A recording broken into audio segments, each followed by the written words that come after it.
যখন আমরা জলবায়ু সংকট নিয়ে কথা বলি, পশ্চিমবঙ্গের গল্পটা কিন্তু শুধু বিপদ বা ক্ষতির গল্প নয়, বরং এটা হলো অবিশ্বাস্য উদ্ভাবনী শক্তির এক কাহিনী। চলুন আজ আমরা গভীরে গিয়ে দেখি কিভাবে এখানকার মানুষ প্রকৃতির সাথে শুধু লড়াই না করে বরং তার সাথে মিলেমিশে থাকার এক নতুন স্থাপত্য তৈরি করছে। ভাবুন তো একবার, যেখানে জল আর মাটি তাদের মাঝের সীমারেখাটাই যখন মুছে যেতে শুরু করে, এই ছবিটা ঠিক সেই কঠিন বাস্তবটাকেই তুলে ধরেছে। বাংলা বদ্বীপে জল আর স্থলের এই ভেদাভেদটা ক্রমশ ঝাপসা হয়ে আসছে, আর এর মধ্যেই লুকিয়ে আছে মানুষের টিকে থাকার এক অদ্ভুত ক্ষমতা। আর এটাই কিন্তু এখন এই অঞ্চলের সবচেয়ে বড় পরিবেশগত চ্যালেঞ্জ। একদিকে নদী ভাঙন, অন্যদিকে সমুদ্রের জলস্তর বাড়া।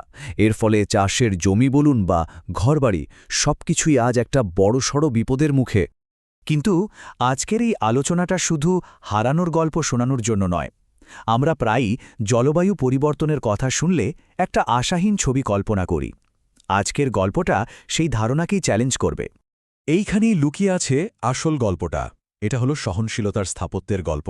সহনশীলতা যা এখানে কোনো হঠাৎ ঘটে যাওয়া ঘটনা নয়, বরং এটা একটা পরিকল্পিত নকশা যা এখানকার মানুষ প্রজন্মের পর প্রজন্ম ধরে তৈরি করেছে।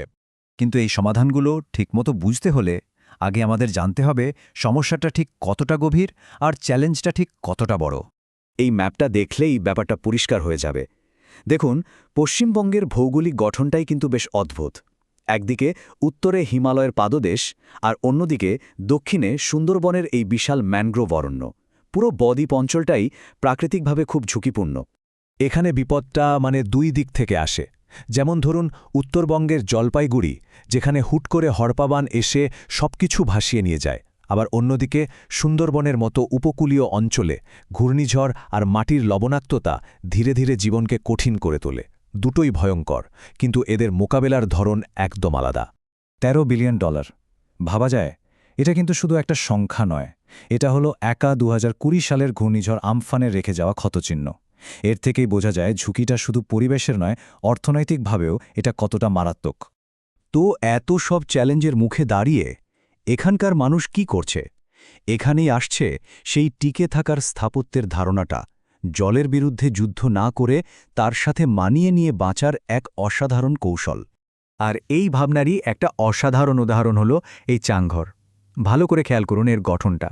এটা এমনভাবে ডিজাইন করা হয়েছে যাতে বন্যার জল বাড়িতে ধাক্কা না মেরে সোজা তার নিচ দিয়ে বয়ে যেতে পারে। কি দারুণ, তাই না? এই টেবিলটা দেখলে পার্থক্যটা একদম চোখে পড়বে।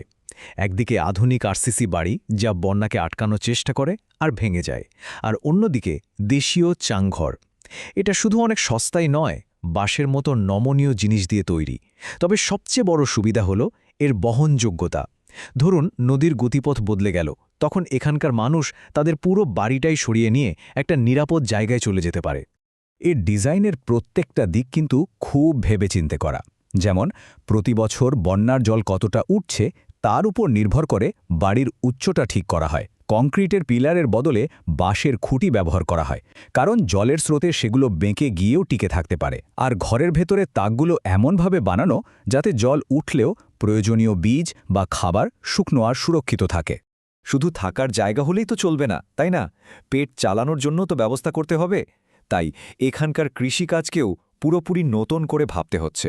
চলুন দেখি তারা কিভাবে চাষাবাদের পদ্ধতিটাই বদলে ফেলছে। মাটিতে নোনা ভাব বাড়া মানে কি?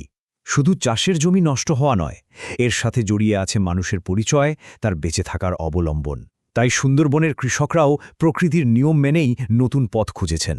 তারা দুধেশ্বর বা হ্যামিল্টনের মতো লবণ সহনশীল ধানের জাত চাষ করছেন। শুধু তাই নয়, দেশীয় ব্যাকটেরিয়াকে জৈব সার হিসেবে ব্যবহার করছেন, আবার বৃষ্টির জল ধরে রেখে সাধু জলের যোগানও নিশ্চিত করছেন। মূল ব্যাপারটা হলো শুধু একটা জিনিসের উপর নির্ভর না করে মাছ চাষ, পশুপালন সব মিলিয়ে একটা স্বয়ংসম্পূর্ণ ব্যবস্থা গড়ে তোলা। দেখুন, একা একা লড়াই করা খুব কঠিন, তাই ব্যক্তিগত উদ্যোগের পাশাপাশি এখানে আসল শক্তিটা আসে কমিউনিটি থেকে। এই সামাজিক কাঠামোই কিন্তু পুরো সহনশীলতার ভিতটাকে ধরে রাখে। এই যে দেখছেন বহুমুখী ঘূর্ণিঝড় আশ্রয় কেন্দ্র, এগুলো শুধু বিপদের সময় মাথা গোজার ঠাঁই নয়, এগুলো আসলে মানুষের একসাথে থাকার, একে অপরকে ভরসা দেওয়ার প্রতীক। 40,000-এরও বেশি মানুষ, ভাবুন একবার, অঙ্কুরের মতো কিছু উদ্যোগের জন্যই এটা সম্ভব হয়েছে। এই ধরনের সহযোগিতামূলক প্রচেষ্টাগুলো ঘূর্ণিঝড়ের পরে হাজার হাজার মানুষকে আবার নতুন করে জীবন শুরু করতে সাহায্য করেছে। কমিউনিটি জামিলের ডিরেক্টর জর্জ রিচার্ডস ঠিক এই কথাটাই বলেছেন। তার মতে এই প্রচেষ্টাগুলো শুধু তাৎক্ষণিক সাহায্য নয়, বরং ভবিষ্যতের জন্য কমিউনিটিকে আরও শক্তিশালী করে তুলছে, যাতে তারা জলবায়ু পরিবর্তনের মতো বড় হুমকির মোকাবেলা করতে পারে। তাহলে পশ্চিমবঙ্গের এই পুরো অভিজ্ঞতা থেকে আমরা কি শিখতে পারি?